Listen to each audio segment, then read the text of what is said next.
You're about to listen to a presentation by Edward In, Professor of Architecture at the Chinese University of Hong Kong.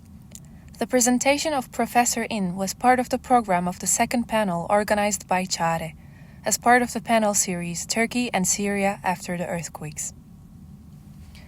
Professor Edward In is an architect and Yao Lin Sun Professor of Architecture in the School of Architecture at the Chinese University of Hong Kong. He specializes in green building, environmental and sustainable design, and urban climatology for city planning.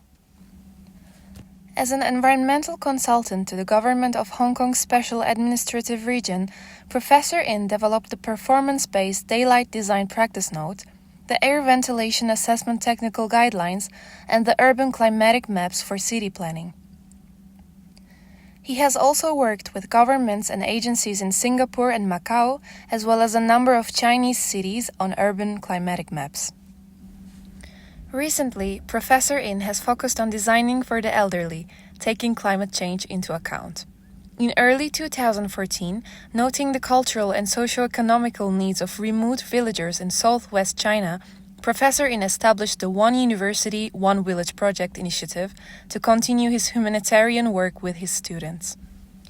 Professor In has published over 500 papers and 3 books. He has twice received the International Award from the Royal Institute of British Architects.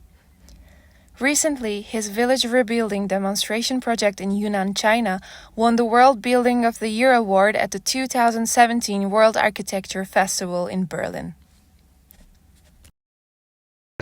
Ladies and gentlemen, I would like to title my talk with these 8 Chinese characters.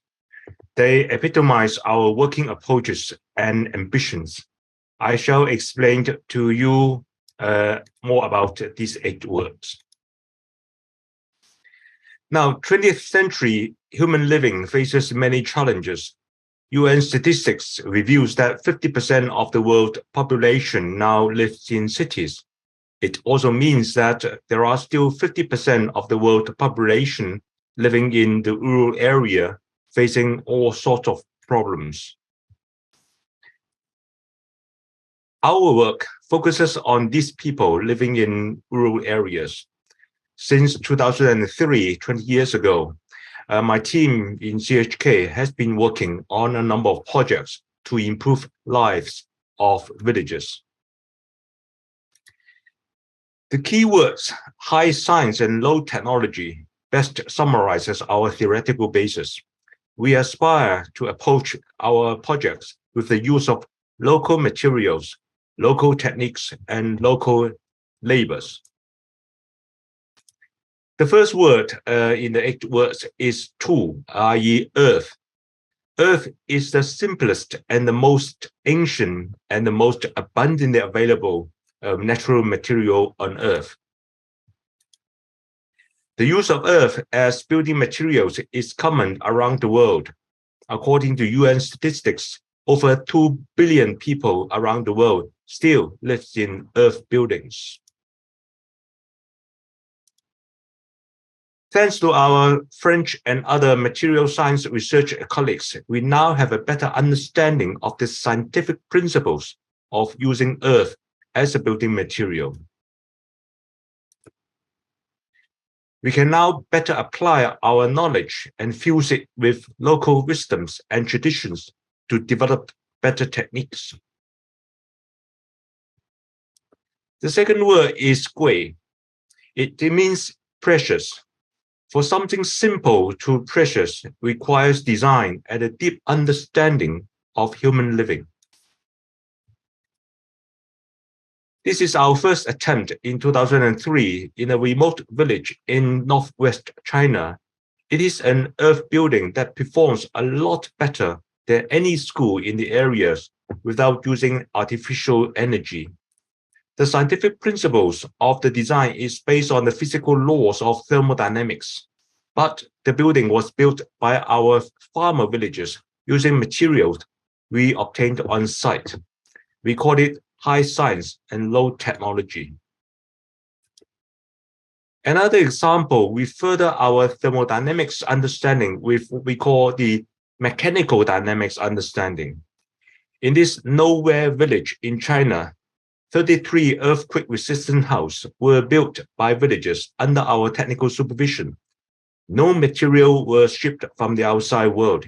It was a self-help post-earthquake reconstruction effort.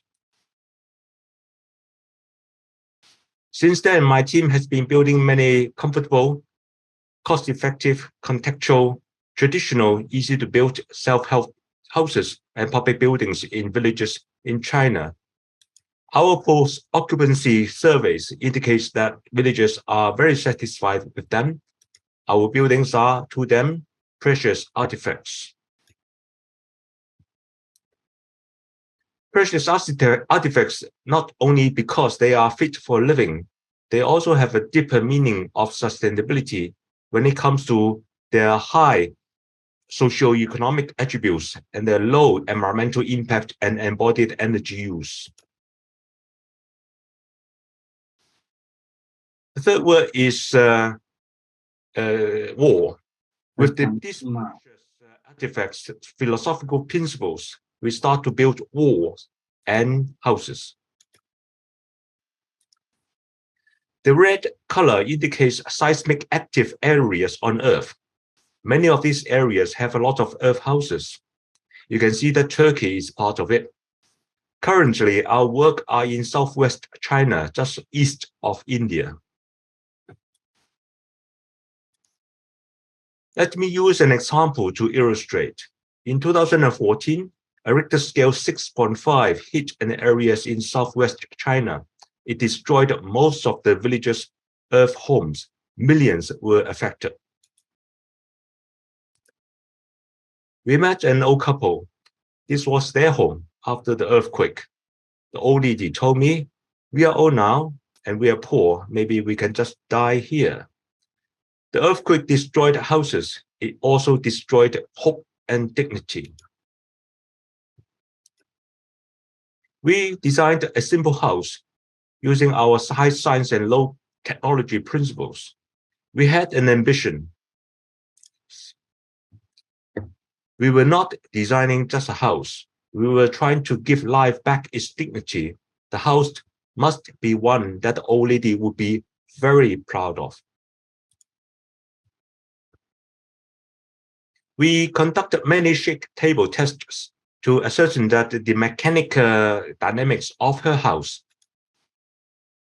can withstand the coming earthquakes and meet with the national standards. Using the earth on-site, we modified our design to suit their construction techniques. We taught the old lady's relatives to build her house. Some of the workers were her women's friends. This is now her house. The old lady now enjoyed the comfortable, brightly lit semi-outdoor atrium space for her handicrafts. On hot summer days, villagers now come to her house to check and have tea. The atrium space has what we call free natural air conditioning, so to speak. She is now have the best house in the village. The next word is ink, writing.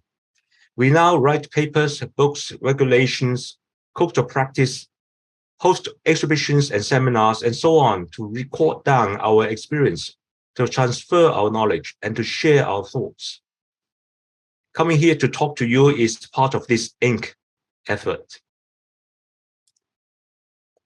If you have nothing to do, you may wish to read some of our papers and come to see our experiments.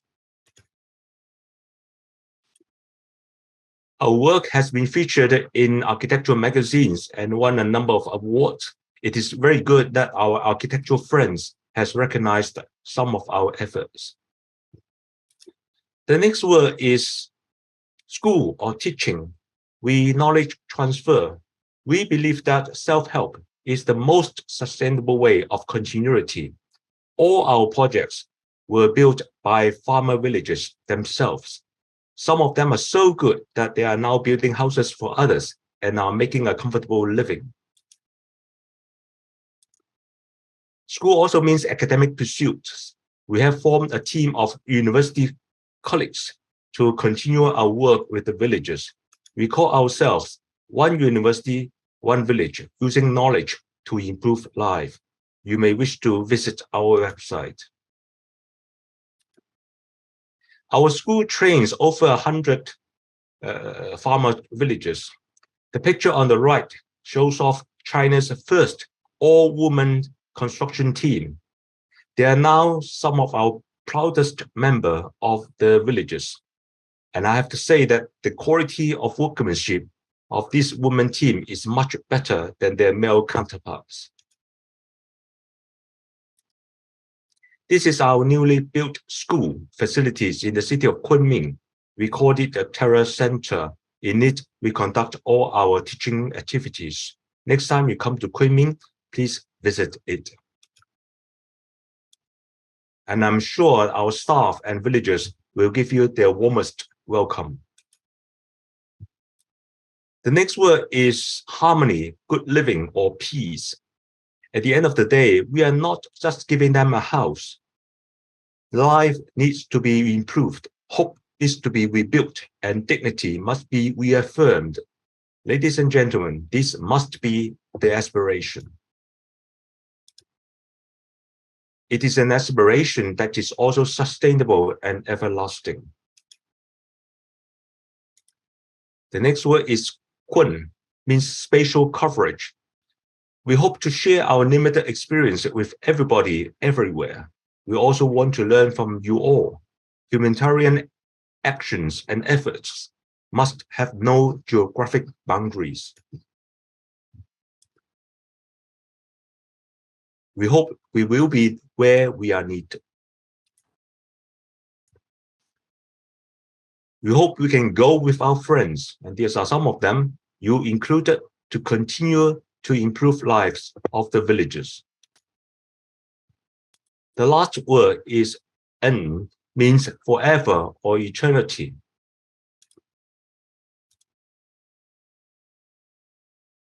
A wise man, bottom left of the slide, Sir David Akers Jones, once told me, Edward, you will never be able to finish with it.